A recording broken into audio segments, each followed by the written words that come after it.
Bismillah walhamdulillah Assalatu wassalamu ala rasulillah Nabiyyina Muhammad ibn Abdillah Wa ala alihi wa sahbihi Wa man tabi'ahudahu wa walah amma ba'd Subhanaka la ilma lana illa ma'allamtana Innaka antal alimul hakim Wa la hawla wa la quwwata illa billahil aliyyil azim Allahumma anfa'na bima 'allamtana wa 'allimna ma yanfa'una wa zidna 'ilman nafi'a waj'al 'ilmana hujjatan lana la hujjatan 'alaina bi rahmatika ya arhamar rahimin. Bapak Ibu sekalian yang dimuliakan Allah Subhanahu wa taala, alhamdulillah pagi ini kita dipertemukan Allah Subhanahu wa taala di masjid yang mulia ini untuk sholat subuh berjamaah, dan kita lanjutkan dengan mudzakarah.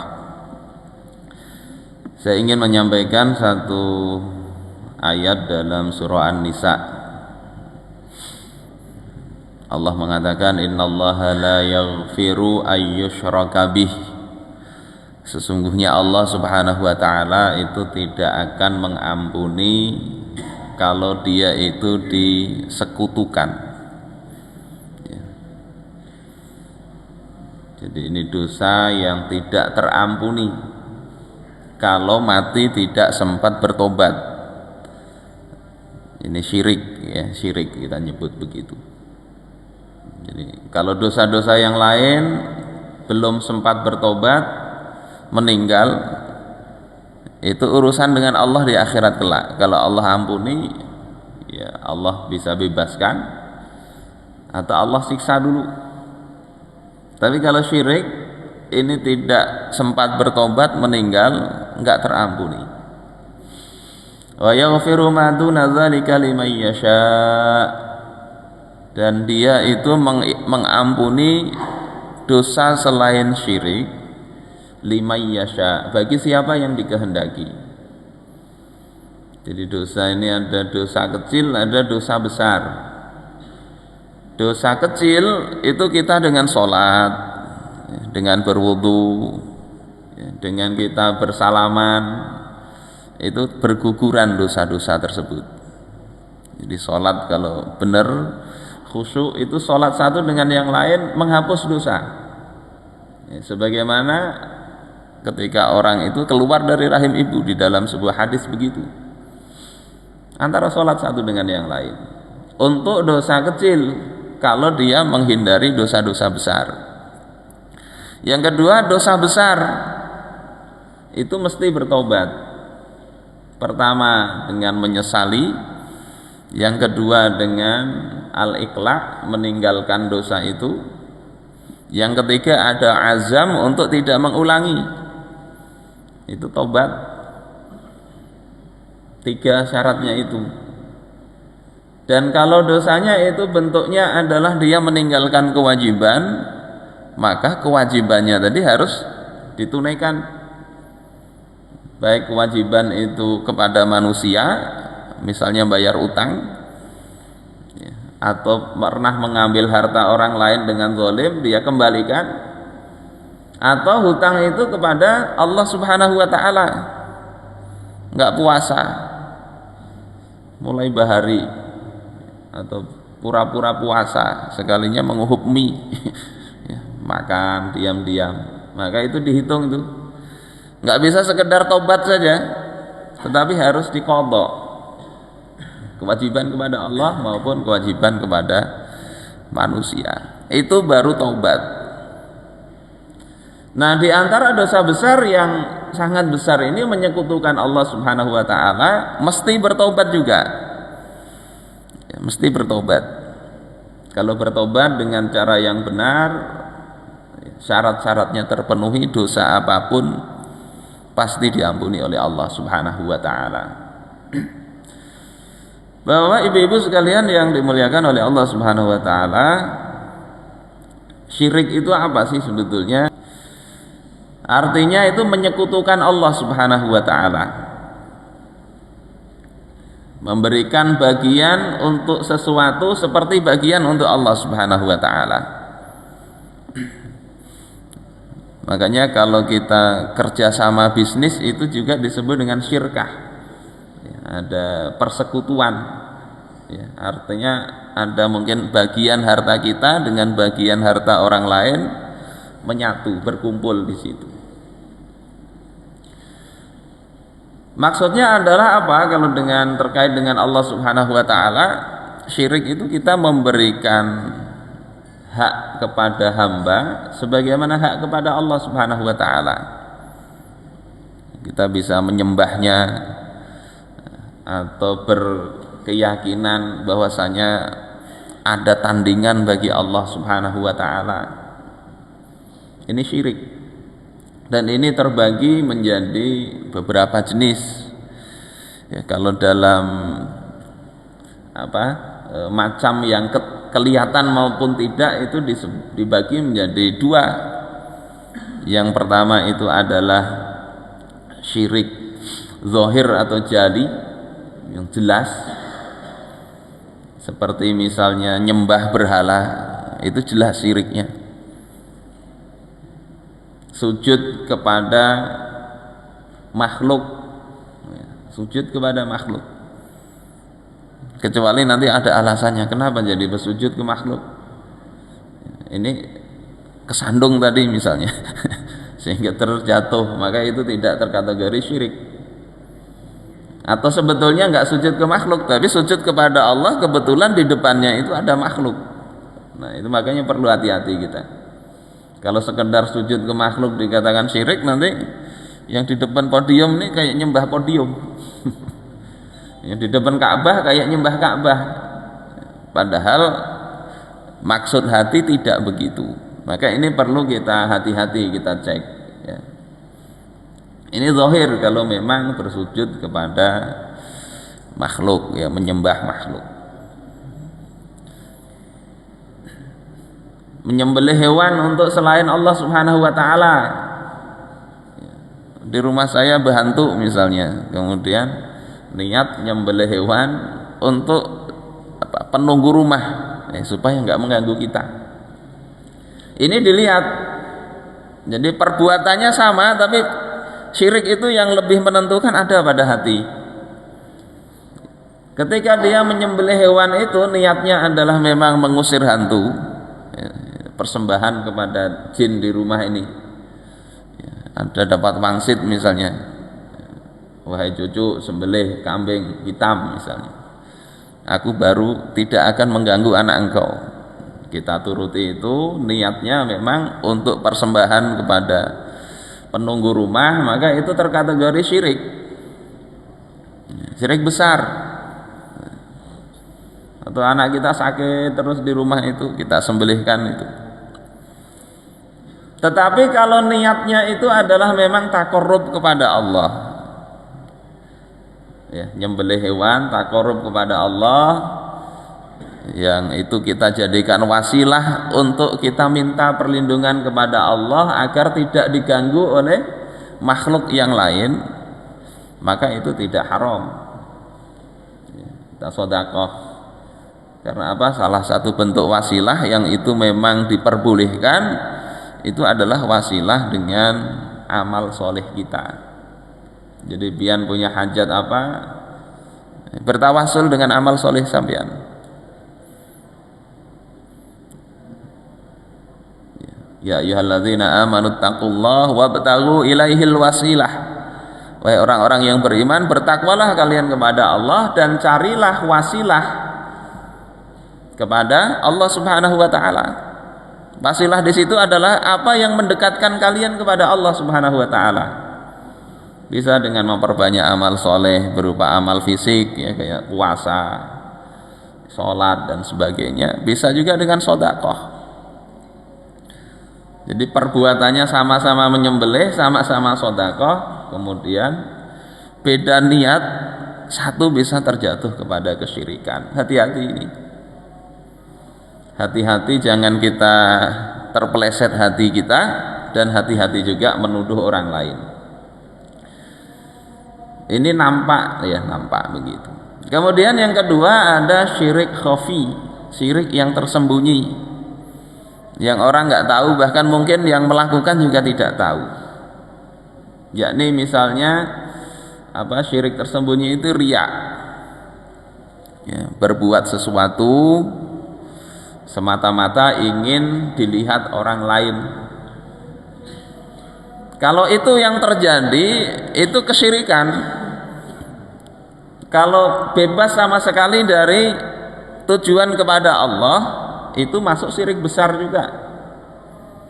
Misalnya yang rame ya, ada politisi dulu, dia ngakunya sekarang ini non muslim tapi dulu waktu di Gelora Bung Karno ikut sholat subuh. Jadi sholat subuh agama itu dia gunakan sekedar untuk mencari konstituen. Hati-hati itu. Kalau murni untuk manusia itu jadi syirik besar. Tapi kalau kita kadang ada juga tersimpan rasa untuk dilihat orang, nah itu syirik kecil yang menghapus amal kita, tapi tidak kemudian membuat kita ya keluar dari Islam. Ini perkara hati juga. Nah dari besar kecilnya itu ada dua juga, syirik besar dan syirik kecil.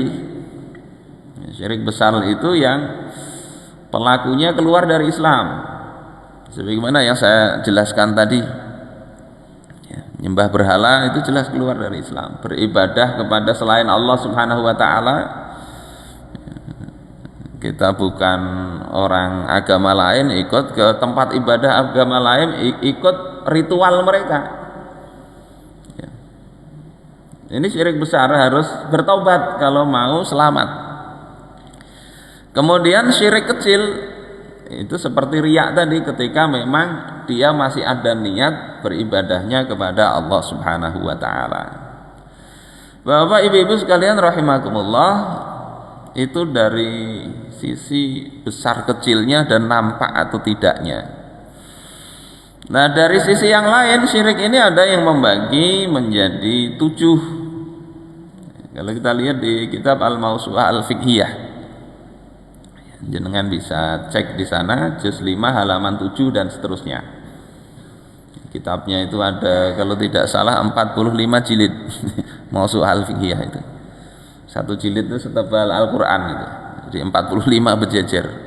Pian cari juz 5 ya, halaman 7 dan seterusnya.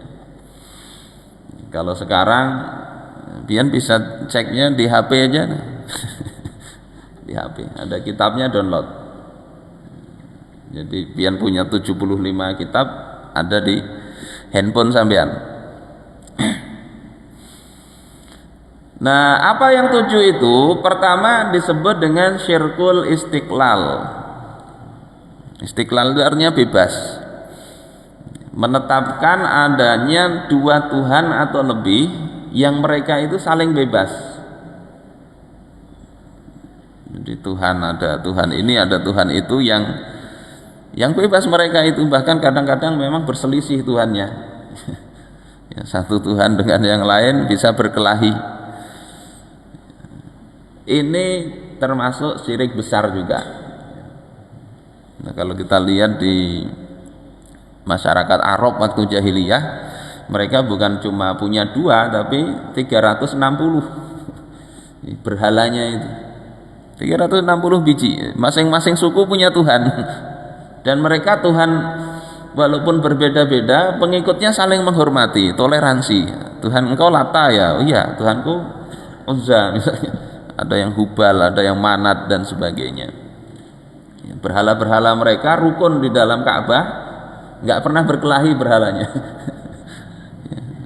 Contoh toleransi yang paling bagus itu. Syirkul istiqlal, antar Tuhan masing-masing saling bebas.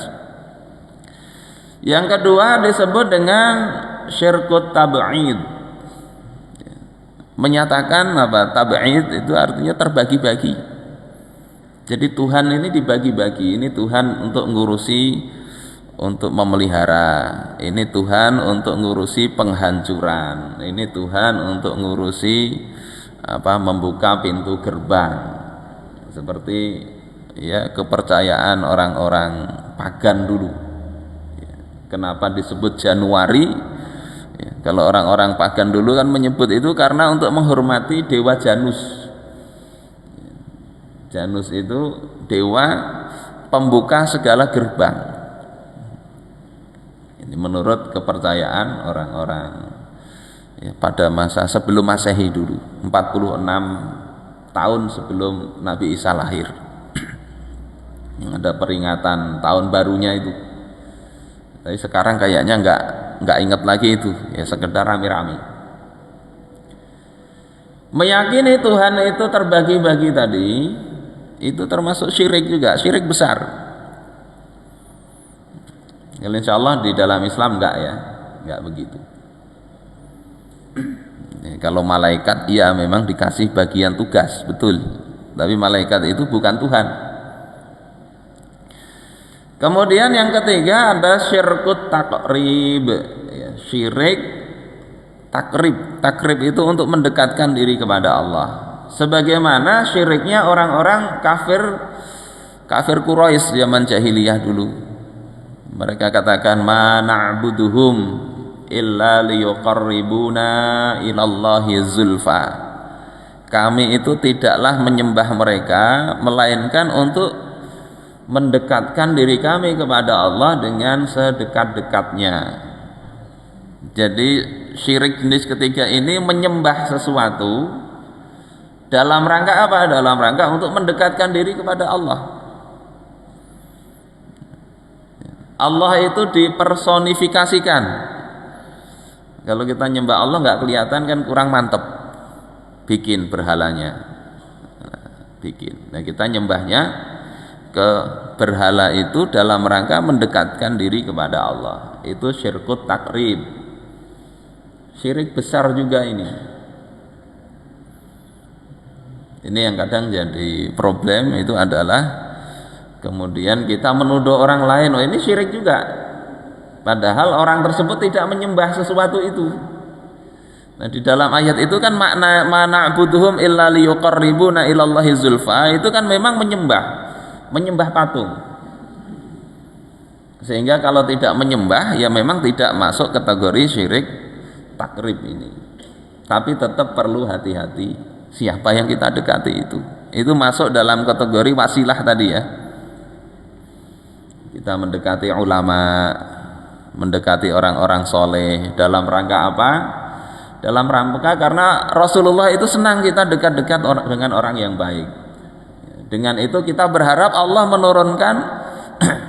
menurunkan barokahnya kepada kehidupan kita.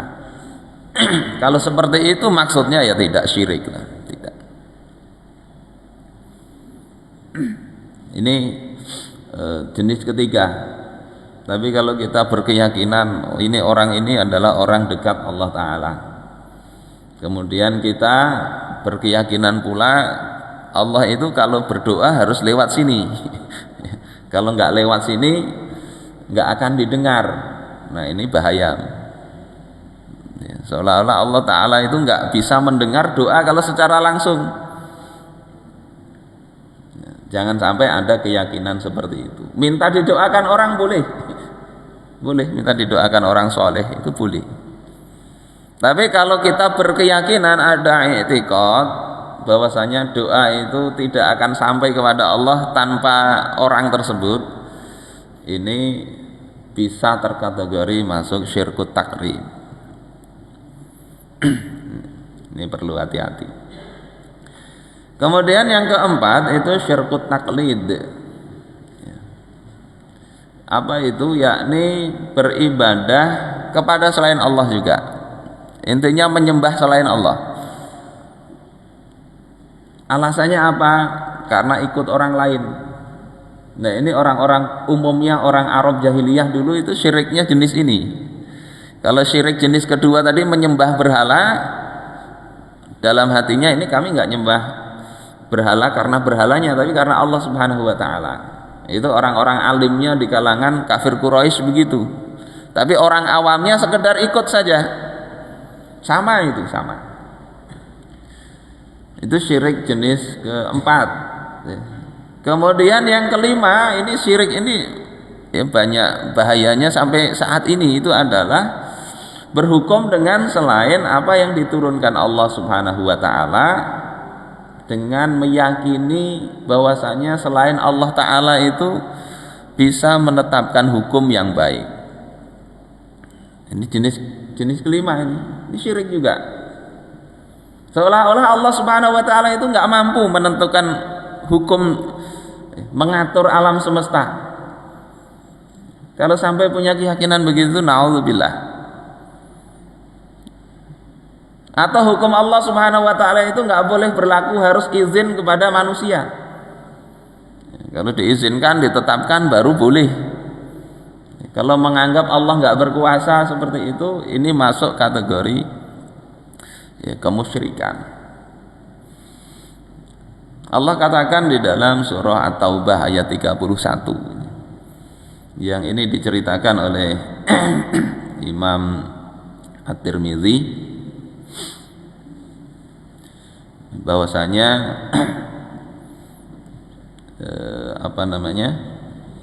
Rasulullah Shallallahu Alaihi Wasallam itu menyuruh kepada Adi bin Hatim. Kata Adi bin Hatim, ataitun Nabiyya Shallallahu Alaihi Wasallam, aku mendatangi Nabi Shallallahu Alaihi Wasallam. Adi bin Hatim ini awalnya Nasrani. Wa fi unuqi salibum min dhahab, di leherku bergantung salib dari emas. Kemudian Rasulullah katakan kepada Adi bin Hatim, ya Adi, itrah angka hadzal wasan, lemparkan, buang itu berhala yang ada di leher engkau itu, buang. Wa sami'tuhu yaqra'u fi surati Bara'ah, aku mendengar beliau itu membacakan surah Al-Bara'ah ini, yakni ittakhadhu ahbarahum wa ruhbanahum arbaba min dunillah, mereka itu telah menjadikan orang-orang alim dan rohib-rohib mereka sebagai Tuhan selain Allah. Surah Al-Bara'ah atau surah At-Taubah ayat 31. Jadi ada salib di lehernya oleh Rasulullah, buang itu. Kemudian Rasul baca ayat ini, mereka, yakni yang dimaksud ini agamanya Adi bin Hatim sebelumnya, itu telah menyembah pendeta dan rohib.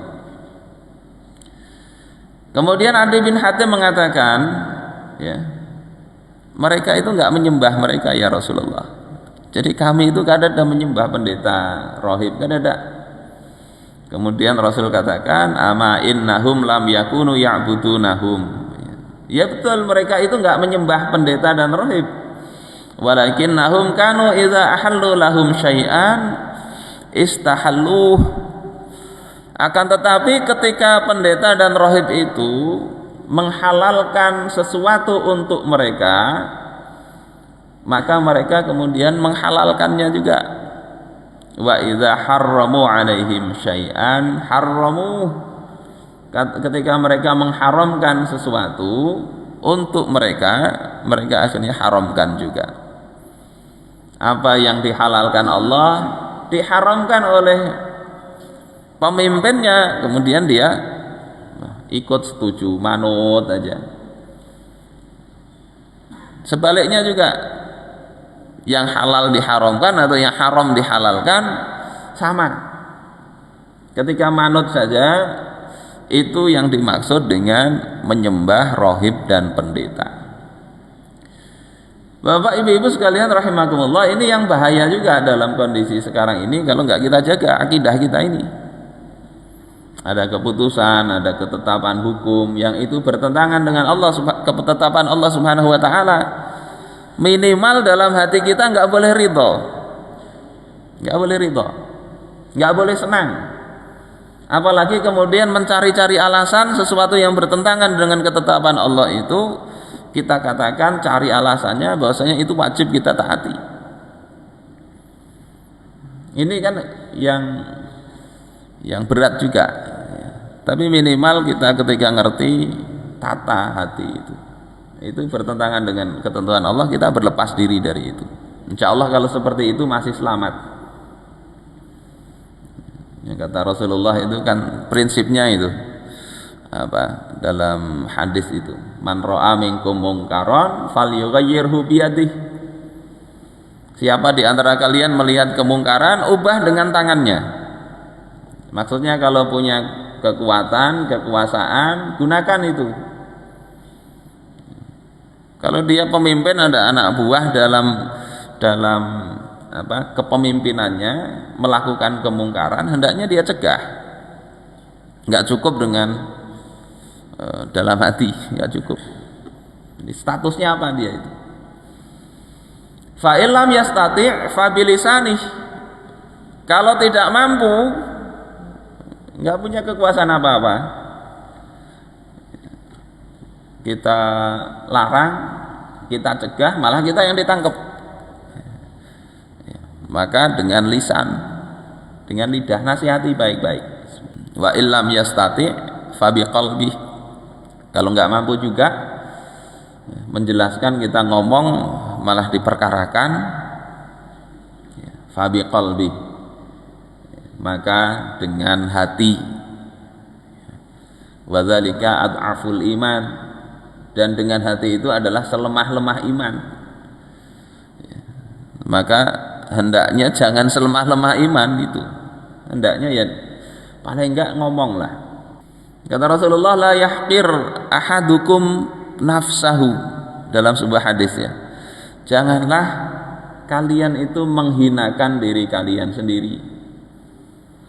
Sahabat bertanya, bagaimana kami itu bisa menghinakan diri kita sendiri ya Rasulullah? Kata Rasulullah, dia melihat perkara yang harusnya dia berbicara tetapi dia diam. Ada perkara yang harusnya dia ngomong, dia lakukan pembelaan.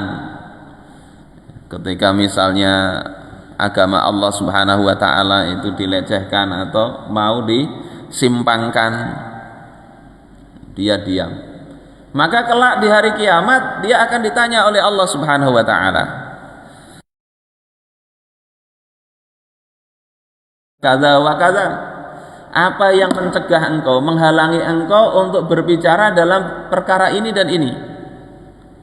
Dia akan mengatakan, takut kepada manusia. Maka kata Allah, aku yang lebih berhak engkau takuti.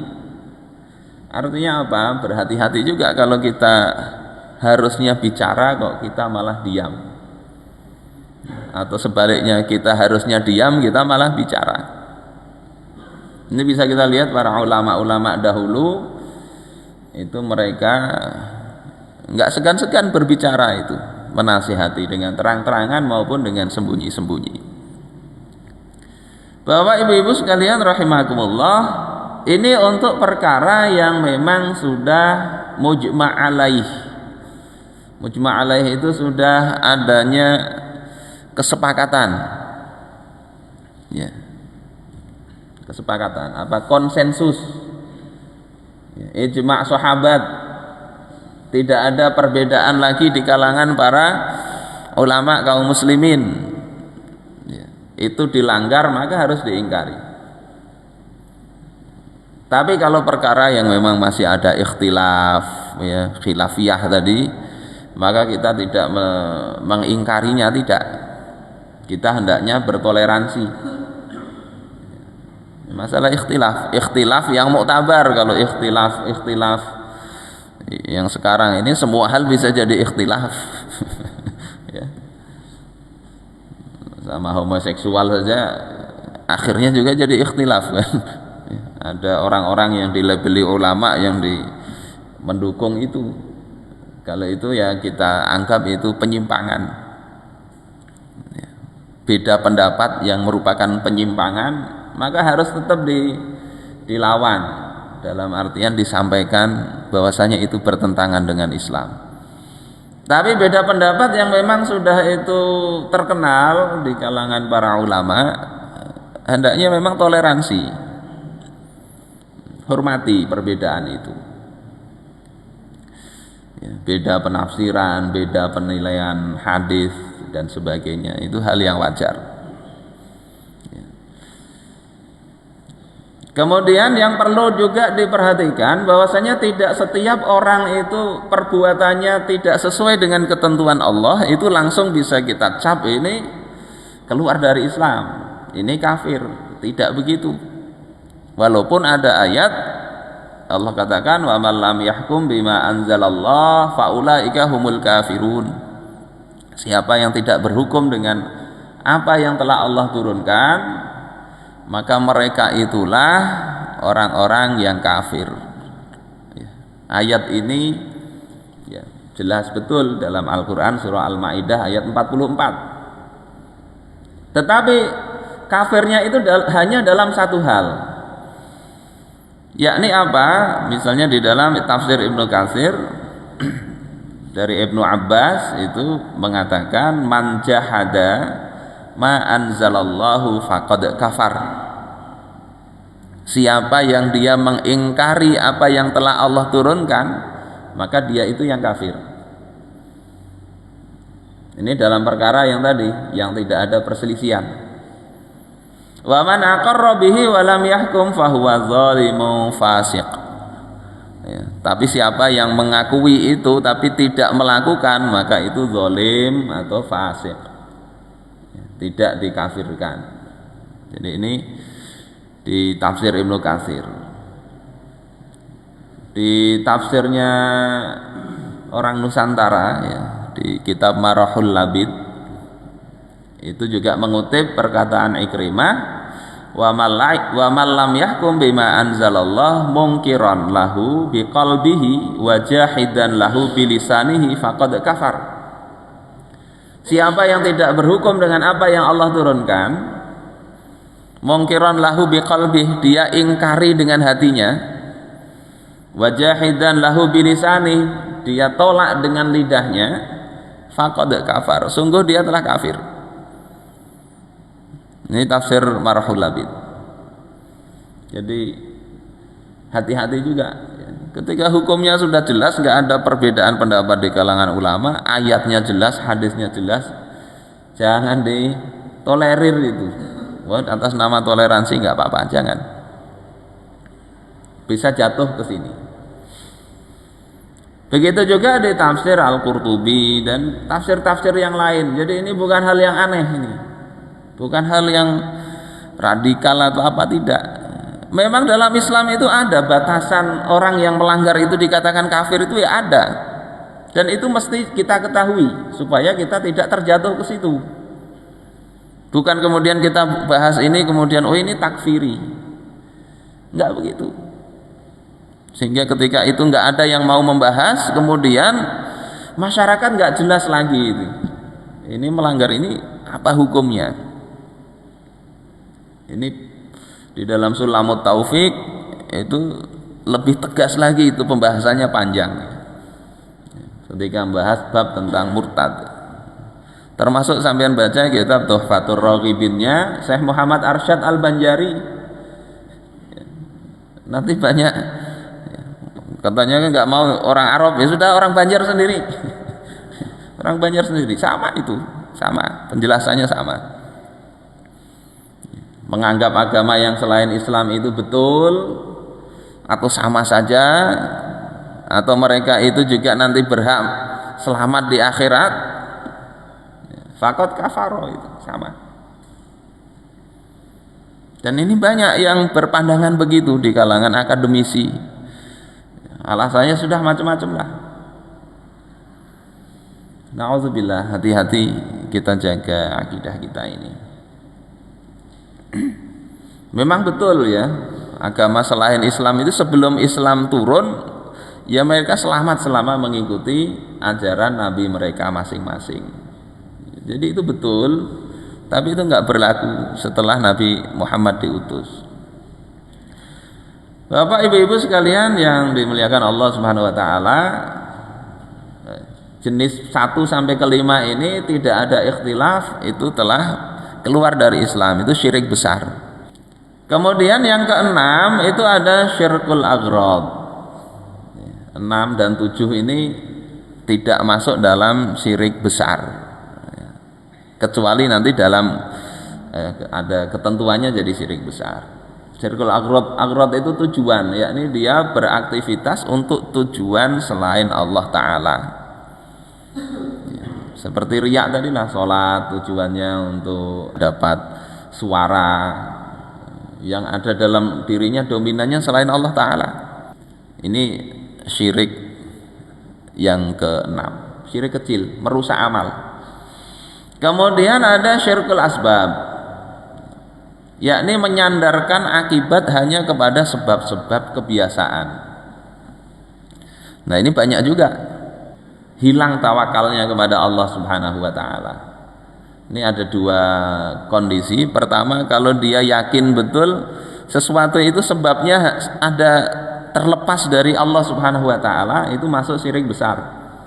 Tapi yang kedua, kalau dia ini masih meyakini Allah memberikan khasiat atau memberikan karakteristik kepada sesuatu itu, sehingga sesuatu itu bisa punya efek dengan sendirinya atas, dalam kategori syirik ini.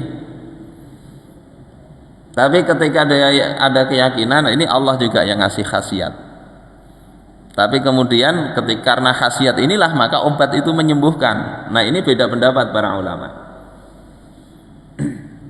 Makanya ketika bahasan berobat ini dibahas, ya memang ikhtilaf mana yang lebih afdal, berobat atau enggak. Kalau tawakalnya itu dia mantep ya, kemudian sakitnya itu tidak menghalangi dia melakukan kewajiban, maka afdalnya enggak berobat. Sakit ya sudah, ridha dengan ketentuan Allah.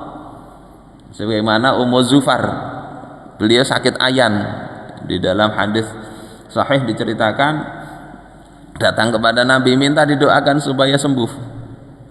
Tapi Nabi katakan, kalau engkau mau bersabar, walakil jannah, engkau masuk surga. Tapi kalau engkau mau, kau doakan supaya engkau sembuh. Maka kata Ummu Zufar, ya Rasulullah, aku bersabar sajalah sudah. Jadi beliau enggak jadi minta doa. Ini jadi alasan berobat itu enggak wajib. Walaupun sakit ayan. Sakit ayan. Didoakan Rasul insya Allah sembuh. Tapi Rasul kasih opsi begitu. Jadi beliau enggak jadi minta doa supaya sembuh. Tetapi kata Ummu Zufar teringat bahwasanya ketika beliau ini ayannya kumat, itu auratnya sering tersingkap. Maka doakan ya Rasul supaya kalau ayanku ini kumat, supaya Allah tutup auratku. Coba luar biasanya. Ini kalau level kayak Ummu Zufar nggak apa-apa, nggak berobat. Artinya siap menerima resiko itu dan ridha dengan ketentuan Allah Ta'ala. Tapi kalau sakit ngeluh terus, kemudian jadi alasan untuk ini tidak dilakukan, itu tidak dilakukan, afdalnya berobat. Hati nggak bisa nerima.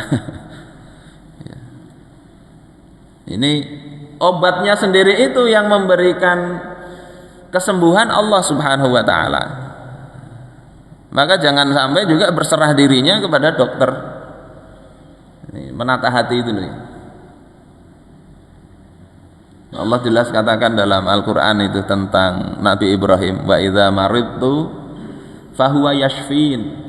Kalau aku sakit, Allah yang menyembuhkan. Allah yang menyembuhkan. Sehingga minum obat ini juga harus tadi minta kesembuhan itu kepada Allah. Berapa banyak orang yang sakitnya sama, diobati dengan obat yang sama oleh dokter yang sama, ternyata yang satu sembuh, satunya mati. Atau satunya bebangat. Karena yang urusan itu Allah Subhanahu wa Ta'ala. Iktikadnya harus begitu. Termasuk urusan anak ya. Urusan anak yang berkuasa untuk menjadikan seorang wanita ini hamil atau tidak, itu ya Allah Ta'ala. Punya anak atau tidak, bukan keperkasaan suaminya, bukan karena dokter, bukan. Termasuk kami sendiri ini 9 tahun menikah, baru punya anak. Usaha sudah Ya kemana-mana kita mencari apa namanya, ya namanya upaya itu kan disunahkan. Mulai makan kecambah, ya, apalagi itu ada nyuruh makan daging kelinci katanya, kita cari daging kelinci ke sana kemari. Ada sudah pijat ke dokter, mulai obat yang waktu itu sekali minum 50.000 sampai obat yang sekali suntik 600.000 hormon. Dicek di lab itu sel telurnya sudah berkembang, sel telur istri itu. Tapi tetap saja Allah enggak tentukan jadi, enggak jadi. Sudah 2010 saya punya anak itu tuh pertama.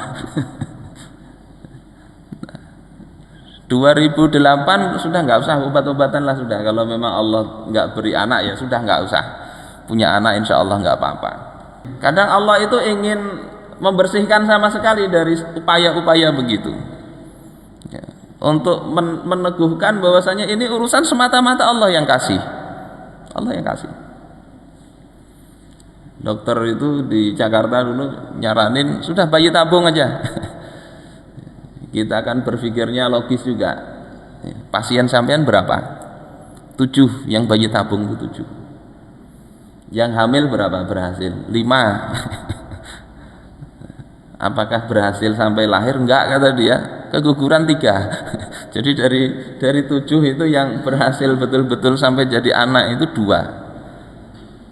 Saya tanya, kenapa? Faktor apa itu dokter? Kata beliau, unexplained, nggak bisa dijelasin. Yaitu murni Allah Subhanahu wa taala. Ya, ada yang berhasil, ada juga yang tidak. Sehingga ini harusnya mengokohkan i'tiqad kita ya, untuk bebas dari syirkul asbab ini. Memang betul Allah jadikan dari setiap sesuatu ada sebab akibat. Betul. Ada banyak hal yang ada sebab akibatnya, tetapi jangan begitu pede betul. Orang sama-sama bekerja, sama-sama bisnisnya jenis sama, modalnya sama, hasilnya belum tentu sama. Pegawai sama-sama golongannya, pekerjaannya sama, gajinya sama, gemuknya belum tentu sama. Gemuknya belum tentu sama. Jadi ada yang mengatur ini, nah, yang kita harus yakin betul. Ada yang mengatur kehidupan kita ini, sehingga upaya kita lakukan, tapi jangan sampai menafikan Allah Subhanahu wa taala. Bentuk tauhid kepada Allah Subhanahu wa taala itu adalah bertawakal. Allah katakan, Rabbul masyriqi wal maghrib la ilaha illa huwa fattakhidhu wakila. Tuhannya timur dan barat, tidak ada Tuhan selain Dia, fattakhidhu wakila, maka ambillah Allah, jadikan Allah itu sebagai wakil, sebagai sandaran. Imam Al-Ghazali sampai menulis ya satu bab judulnya At-Tauhid wa At-Tawakkul. Tauhid dan tawakal. Tawakal itu adalah buah dari mentauhidkan Allah. Jadi buah dari kita mengesahkan Allah, tidak menyekutukan Allah, itu adalah berserah diri kepada Allah Subhanahu wa taala. Bagaimana bertawakal sudah pernah saya bahas rasanya di masjid ini. Ini mungkin yang bisa saya sampaikan. Jadi prinsipnya kita bahas ini untuk pertama menjaga diri kita, karena banyak masalah syirik itu ada di hati. Maka hati-hati dengan apa yang muncul dalam benak kita. Yang kedua, karena tadi juga ada beberapa ikhtilaf dalam hal menentukan ini syirik ataukah tidak, maka kita juga perlu hati-hati ketika menuduh orang lain melakukan kesyirikan. Bisa jadi perbuatannya sama, tapi cek apa maksudnya. Orang melakukan sesajen misalnya, dilihat itu sesajen atau apa. Ada acel-acel jualan itu dia senantiasa memberikan ini, ada gulanya yang dibuang. Ada yang bertanya, kenapa? Sodakoh kepada semut katanya. Nah, kalau sodakoh kepada semut nggak apa-apa.